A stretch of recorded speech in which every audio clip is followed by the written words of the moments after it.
Hi guys, నమస్కారం. Actually రీసెంట్‌గా మనకు 'రష్మిక' గారి మూవీ వచ్చింది 'గర్ల్ ఫ్రెండ్' అని చెప్పేసి.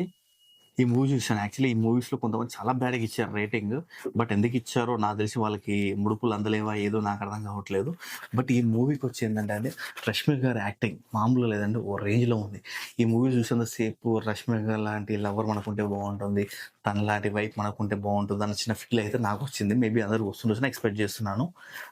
ప్లస్ మన మూవీ తీశారు. 'అందరి రాక్షసి' ఫేమ్ ఉంటారు కదా! తన డైరెక్షన్ మూవీ.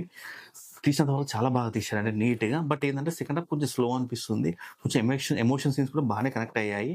బట్ వరస్ట్ కాదండి. ఎందుకంటే మీరు అన్ని మూవీస్‌ని కంపేర్ చేసుకోవచ్చండి. ఈ మూవీస్ వరకొచ్చేసి జస్ట్ ఒక లవ్ స్టోరీ. ఒక అమ్మాయి స్ట్రగుల్ ఎలా ఉంటుంది లవ్‌లో.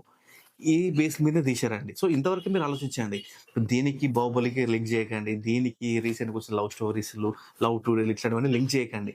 ఫీల్ గుడ్ లవ్ స్టోరీ ఇంతవరకే చూడండి. ఈ జోనర్‌లో ఇంతవరకు చాలా బెస్ట్ మూవీ చెప్పాలంటే. నేనైతే ఔట్ ఆఫ్ 5కి దీనికి కూడా ఇంచుమించు 2.9-3 వరకు నేను రేటింగ్ ఇస్తాను. ఎందుకంటే చాలా బాగా అనిపించింది. బట్ చాలా మంది రివ్యూస్ చాలా వరస్ట్‌గా ఇస్తున్నారు. అలా అంత ఘోరంగా అవ్వకండి. ఎందుకంటే అంత మరీ ఘోరంగా ఏం లేదు. మ్యూజిక్ బాగుంది. సాంగ్స్ ఒక 2, 3 సాంగ్స్ బాగున్నాయి. ఒకటి సాంగ్ బాగుంది. మిగతా బీజీఎం బాగుంది. రిమైనింగ్ అంతా ఓకే. బట్ 'రష్మిక' గారు ఉన్నంత సేపు వన్ మ్యాన్ షో లాగా అనిపిస్తుంది. హీరో యాక్టింగ్ కూడా చాలా బాగా అనిపించింది. బట్ అంత వరస్ట్ కాదండి మూవీ. ఒకసారి చూడొచ్చు. లవర్స్‌కి బాగా కనెక్ట్ అవుతుంది మూవీ. ఎలాంటి వల్గారిటీ లేదు. చాలా క్లీన్ మూవీ. చాలా బాగుంది. నేచర్ రేటింగ్ చెప్పాను కదా ఆల్మోస్ట్ 3 రేటింగ్. Thank you.